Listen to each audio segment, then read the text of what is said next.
आप इतना बड़ा मुल्क इंडिया जिससे आपकी पड़ोसी भी है, अगर उनका प्राइम मिनिस्टर पाकिस्तान में आता है तो ये पाकिस्तान की इज्जत अफजाई है। अगर कोई ज़ाती फंक्शन में भी, मैं तो हैरान हूँ आप पे। आज मोदी साहब हमारे प्राइम मिनिस्टर का टेलीफोन अटेंड नहीं करते, तब आप नाराज़ हैं। और अगर वो prime minister all the way एक ज़ाती फंक्शन पे भी आए, कभी भी आपके कोई भी आप हमारी जो रस्म रिवाज है सब कॉन्टिनेंट की, अगर किसी के कोई फंक्शन में या किसी के यहाँ, तो इज्जत। मरियम नवाज के उसी बयान की जानिब आते हैं। सर, कश्मीर को मोदी की झोली में फेंकने का इल्जाम आयद किया है। सर, मोदी किसकी सालगिरह का केक खाने के लिए आया था? अफगान पार्लियामेंट का वो जो भारतीय पैसों से तामीर हुई थी, नरेंद्र मोदी उसका इफ्तिताह करके वहाँ एक पाकिस्तान मुखालिफ तकरीर दाग करके किसकी सालगिरह का केक खाने के लिए आया था, जो उसको बाकायदा VVIP प्रोटोकॉल दिया गया था? जाते हुए उसकी वालदा के लिए शॉल रवाना की गई थी, आमों की पेटियाँ रखवाई गई थी।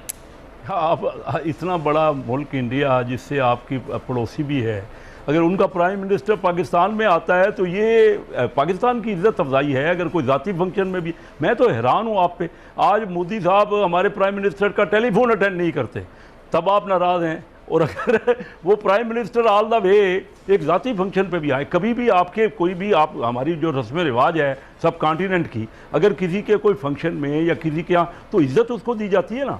मुझे तो हैरानी है आपकी बात पे। इसमें कोशिश की गई कि बैठ के मसाइल का क्या बैठे बगैर कभी कोई किसी मुल्क का मसला हल हो सकता है। ये बात जुज़वी तौर पर आपकी बात बिल्कुल ठीक है, शायद आपको हैरानी जुज़वी तौर पर दुरुस्त हो रही है।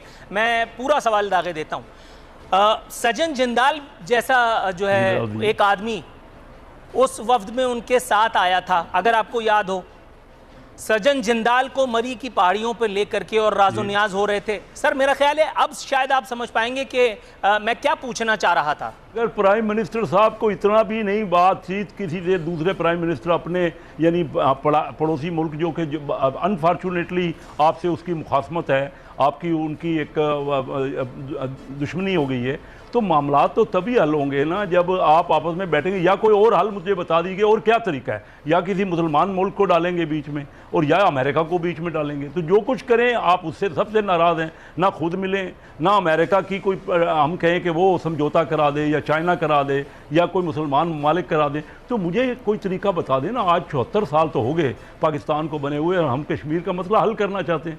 मैं हैरान हूँ कि आप अगर यही करते रहेंगे, एक दूसरे का मजाक ही उड़ाते रहेंगे, यानी प्राइम मिनिस्टर लेवल तक अगर वो हमारे मुल्क में आ गए और हमारी उन्होंने इज्जत अफजाई की, पर्सनल फंक्शन पे आए, उसके बावजूद आप कह रहे हैं चलो नहीं आए तो आप बता दीजिए, अब बात करके देख लीजिए। टेलीफोन तो उठाते नहीं है हमारे प्राइम मिनिस्टर साहब। और इन मुल्कों को चाहिए था कि इस शैतान को इस अमन प्रोसेस से दूर रखते, लेकिन अभी तक हमारा अपना भी इन मुल्कों का आपस में कोई ऐसा एग्रीमेंट, कोई ऐसी इकट्ठी कॉन्फ्रेंस और उसके नतीजे में कोई करारदाद वगैरह नहीं निकली जिससे कि ये कहा जाए कि अफगानिस्तान में अमन लाने के लिए ये मुल्क जिनके बॉर्डर्स मिलते हैं वो मिलकर काम करेंगे।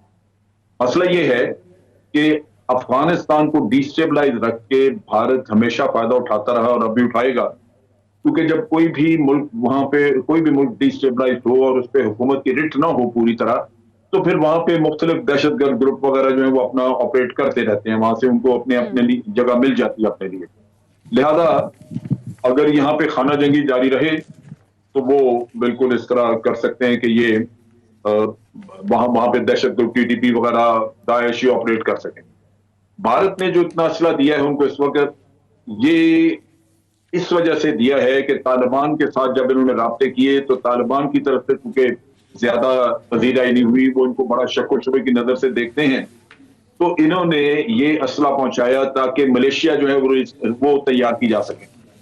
नॉर्दर्न अलायंस में मलेशिया के लिए वो अहमद शाह मसूद का बेटा कोशिश कर रहा है, इराक में इस्माइल खान लगा हुआ है। अब अगर वो मलेशिया खड़ी कर लेते हैं तो हथियार कहां से आएंगे? हथियार भारत ने पहुंचा दिए। जब मलेशिया वहां बन जाएंगी तो फिर आप सोचिए कि खाना जंगी तो हो गई, क्योंकि तालिबान के खिलाफ अगर वो लड़ना शुरू करेंगे। असल चीज जो समझने की बात थी कि नेटो, अमेरिका, ये इतनी ताकतें 20 साल लगी नहीं तो तालिबान खत्म नहीं हुए। क्या अब मलेशिया बना लेने से तालिबान खत्म हो जाएंगे? वो तो नहीं होंगे। सिर्फ यही होगा कि झगड़ा तूल पकड़ेगा और वहां पे इंस्टेबिलिटी आएगी।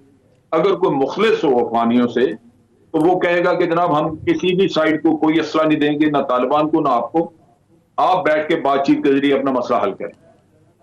लेकिन भारत वहां पे जल्दी पे तेल डालने वाला काम कर रहा है। वो बिल्कुल किसी को भी मज़ाकरात की तरफ लाने की बजाय वो एक साइड को असला वगैरह दे के तो उनको लगा रहा है कि आप अपनी मलेशिया खड़ी करें और तालिबान के खिलाफ लड़ना शुरू। अच्छा जलील साहब, अगर किसी ने सबक सीखा होता, अगर किसी ने इससे कोई लेसन लिया होता तो वो भारत को भी कहता, यानी अशरफ गनी ने अगर कोई सबक सीखा होता तो वो उनको कहता है कि भाई ये ऐसा हमें नहीं चाहिए। अगर अमेरिका तालिबान को शिकस्त नहीं दे सका इतनी ताकत के बावजूद, नेटो 40 मुल्क लगे हुए थे, तो हम मलेशिया बना भी लें तो क्या करेंगे, सवाए इसके कि खून खराबा होगा। तो ये अफगान खुद भी इस मामले में इंतहाई खुद गर्ज हैं कि अपने मफादात की वजह से ये खून खराबा रुकवाने की बजाय उसमें कूद रहे हैं उस दलदल में। जल साहब, अगर